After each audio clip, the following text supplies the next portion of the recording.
Welcome to the Spin Axis podcast. I'm Erik Barzeski. I'm Jayson Nickol. And I'm Tyson Deskins. This episode of the Spin Axis is sponsored by the Fit for Golf app. I taught a lesson today and the guy said, I used to hit this club 165, but I guess I'm getting older. No, do not accept that. Do something about it, and you'll benefit not only your golf, but your life and general well-being. Sign up for the Fit for Golf app today, and whether you have access to a full gym or just have a few bands and weights at home, the app can create a custom workout that fits your schedule for a healthier life and golf game. Spin Axis listeners can save 20% with the code SPINAXIS at fitforgolf.app. Thank you to Fit for Golf for sponsoring us. Jayson, some people think you have to get better before you can get worse. Other people say you should never get worse during a lesson. What's the point of the lesson then? Where do you land on that? It's actually a really good question, and I would say I've had it both ways, and students need to know sometimes it could go both ways when you're coming in. And I would say for the better player, they'll often feel more uncomfortable because they're used to hitting constantly better shots, where someone that's coming in, let's say they're a 30 handicap, they're used to hitting some pretty bad shots. It's not outside their norm to hit one or two really bad and then one okay, where a good player is going to come in and they're always striping it, and then you're going to try and make a little bit of a different move. They might hit it poorly at the beginning, and they need to know for them that poorly may need to be in there, but you should definitely see a different pattern into the movements. The strike quality may not be there, which obviously the better player is going to feel that instantly, where let's say the medium to higher handicap, they don't quite have the same, let's say, skill level to know that their strike is constantly better or worse at the beginning, and they're not going to feel that big difference. So to come back into the question, should people get better? Sadly, it depends a little bit on the movement pattern that you're looking to change, because sometimes you're looking to change a big movement pattern and their skill into their old movement pattern was the only reason that they could sort of strike the golf ball well. But for that golfer, you're looking for that longer term gains, where sometimes it's just strike that you might be trying to improve, and therefore with whatever you're changing, that should get better instantly. Does that make sense? Yeah, it's interesting that you said it that way, because I often find that my better players have taken more lessons. And so they're almost more accepting of the fact that in the lesson, they might hit some shots a little bit weirder, a little bit worse, but it's the right way to go about a change. And some of my people that are worse players, maybe it's their first lesson, they almost expect an instant fix, and they almost expect to be instantly better and to be able to find the golf ball as poorly, but as well as they've done it in the past. So Tyson, I don't know that we're disagreeing, but like if we were, which side would you land on? I think what we have to do first as coaches for our players is define what is better for them, right? For one player, it might be you need to move better. You might not strike it better, but I have the feedback. I have the visual feedback from video, from TrackMan, sports box gears, whatever we're using to show you that you are getting better. That might take a while to translate into more solid strikes and better flight control. For the next player, it might simply be getting rid of their slice in really pretty quickly, and they define that as being better. Literally had this lesson yesterday, first time player for me who had taken lessons from somebody before and said, I've just gotten worse. I took 3 or 4 lessons from this guy. I used to shoot low 40s. Now I'm shooting mid 50s. I've gotten worse.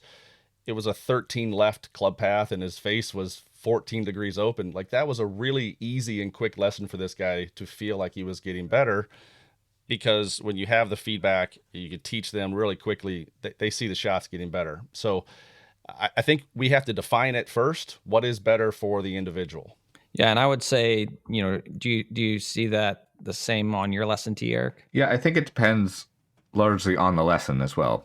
We talked in a previous episode about how coaching changes for us that are seasonal, depending on whether we're in season or out of season.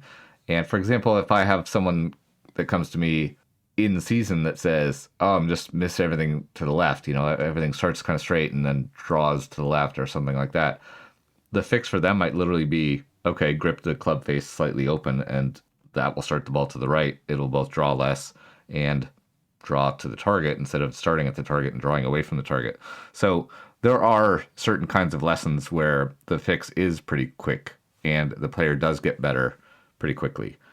I tend to see more immediate success in season because the way I coach changes a little bit differently. Or we all have this experience where someone comes for a lesson and they're like, yeah, I want to come for a lesson because, I got a golf trip coming up on Friday. You're like, Oh no. okay, so that player, you can't put that player on a 3-month thing that's going to take that long to improve. That guy needs probably something that will help him a little bit more in the short term. Doesn't mean it's necessarily a Band-Aid, but it does mean that that player is probably not going to come back for a second lesson if you send him on the golf trip and he plays worse than what he was currently doing. It depends, as always, and as with anything in golf, but I think it's dependent on what the player is doing and what the player is fixing. Some of the players, we all know, you can give them a crazy change, and for whatever reason, whether it's genetics or whether they just have an ability to find the golf ball, they hit it better right away. Other players, you change their path by 8 degrees and they can't find the face at all. They're hitting it off the toe, they're hitting off the hosel, they're topping it, all kinds of stuff.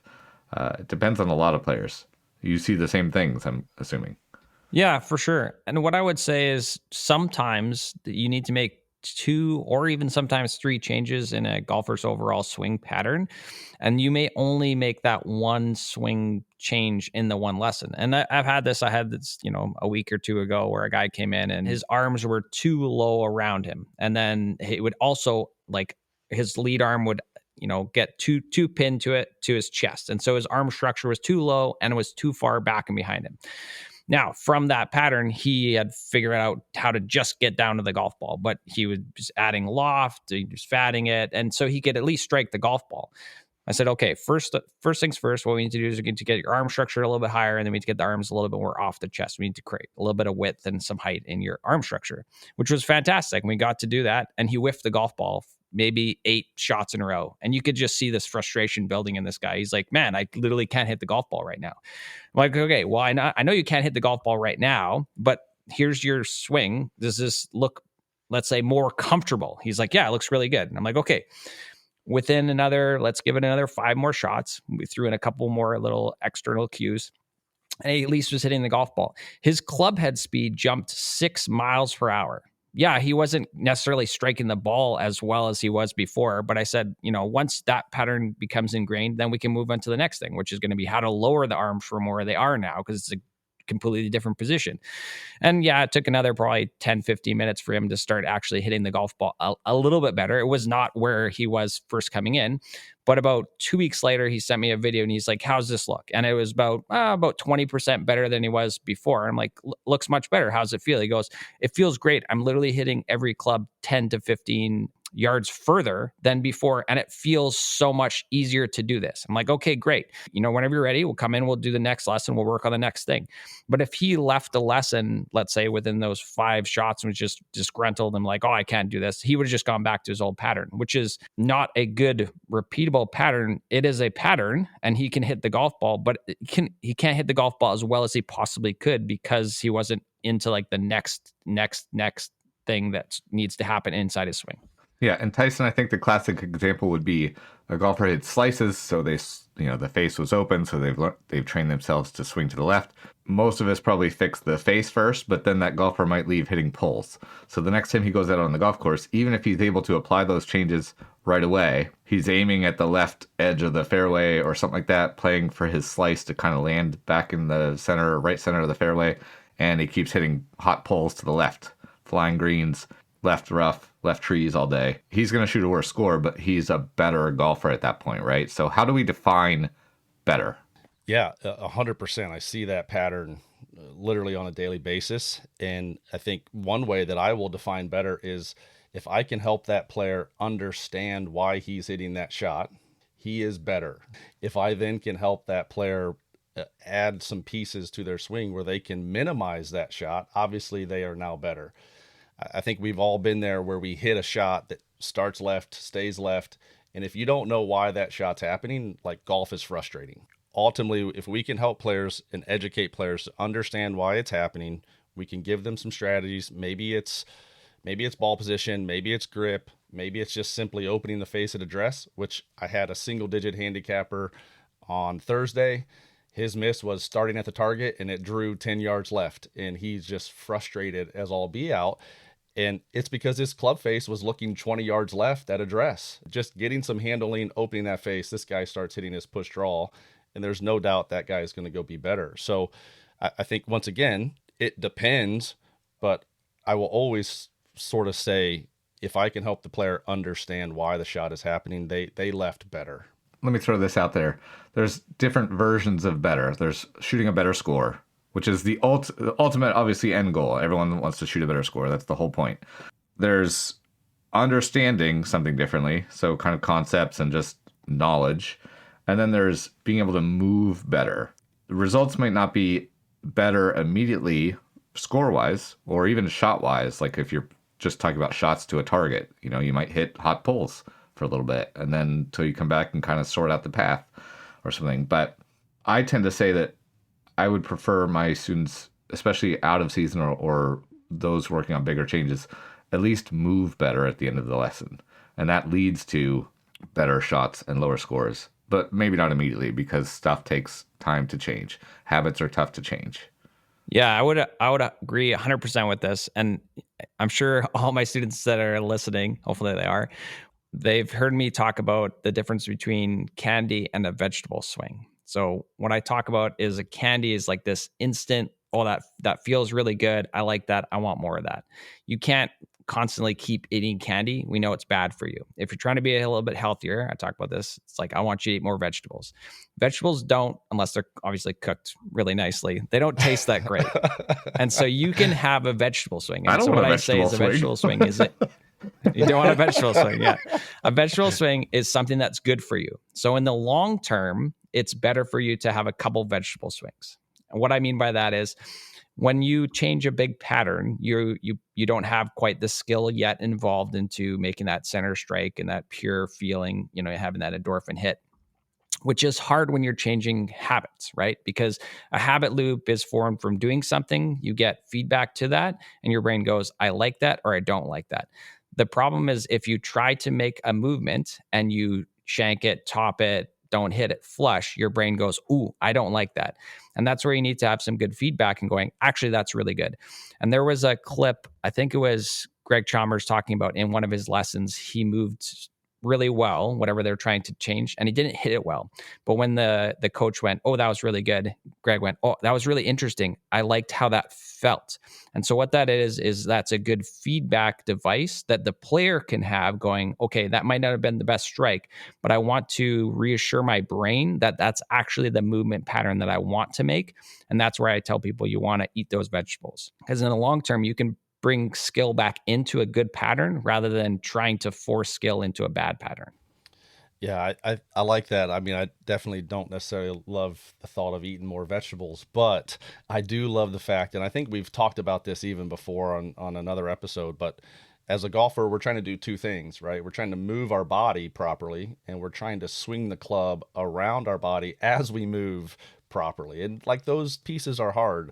Some players are good at one or the other. Very few players are good at both at the same time. And to your point, we can be really good at moving the club and have high skill of hitting the ball, but maybe not move our body well, and vice versa. And I think that's the hard piece for players taking a lesson when they do hit it worse, even though they're making a better swing. It's hard to really have them buy in that this is right for me. Yeah, and I think, so this might come back to what kind of player you have on your tee, because I've talked about how I will have a successful practice session and shank half the golf balls I hit, or almost shank half the golf balls I hit. A lot of vegetables there. See, this is why people don't like vegetables. If you're going to equate a shank to a vegetable, that's right. I need a lot of butter if we're gonna eat a bunch of vegetables. I don't know what the butter in this equation is. Some butter, some pepper. Just give me some candy, man. Right. Maybe we can. Does like a sweet potato with a bunch of cinnamon and butter count as a vegetable? Yeah, it could very much so. Okay, then maybe you can get me there. But anyway, I think like I'm motivated by seeing a change on video. Like I can record myself or seeing a change on the mirror, or if I'm monitoring something and I'm exaggerating it, oh, I'm not hitting it out of the toe today, which is my typical thing. So if I'm hitting a bunch of shanks, I'm actually going like, yes, it's changing. It must be changing, and I confirm that with video. I confirm that with some launch monitor data, etc. I think most people are motivated by hitting the ball solidly, hitting it toward the target, hitting it far, feeling comfortable in what they're doing, which is a big barrier because you have to feel uncomfortable for a while for it to actually be different. I think it comes down to what kind of student you have in front of you and what their motivations are, whether they deem it as better. What do you think of that? I think what you're talking about there, right, is a growth mindset versus a fixed mindset. And I think we're always trying to, as coaches, impart a little bit of a growth mindset to our students, and obviously, again, we have those lessons where the player just hits it much better, much quicker. And those are fun lessons. I think the lessons that keep us up at night are the ones that maybe we felt like should have been a little bit better and weren't. And we're constantly trying to, find other ways to communicate the same message to those players. But it's, I think that growth mindset is massive. What do you think about that, Jayson? Yeah, I mean, I agree. I think, as Erik said, in the end, you need to know what your student is looking for, one, inside the lesson, right? If someone comes in and they go, yeah, I go on a golf trip in a week, you're not going to make big patterns, right? It's like, all right, how can we get this guy to hit the golf ball better? But he might have a terrible pattern that you're like, man, I feel really bad having this guy leave right now. But you got to know as a coach that this is the best that you can do in that little amount of time. And then the flip side, obviously, if you're looking for pattern changes, well, you need to be able to give that student the feedback to go, yeah, look at this, look how good this is. And you need to be able to give them into that feel and that energy that they get that, again, that cycle. You need to get that habit loop of, I know you weren't striking quite great, and that's totally fine, but look at this, look how much better this is for you, because in the long term, that's going to be a lot easier for you to hit in the middle of club face. So is it fair to say that all of us would say the student gets better in a lesson? Nobody gets worse in a lesson. It just depends on how we define better for that lesson and that student. Absolutely. Yep. Absolutely. Yes. You're getting better in this lesson. All right. Way to pat ourselves on the back. Yeah. Everyone gets better in every lesson all the time. And when you go on your trip, when you come in for your lesson on Monday and you leave for your trip on Thursday and you play terrible, keep my name out of your mouth.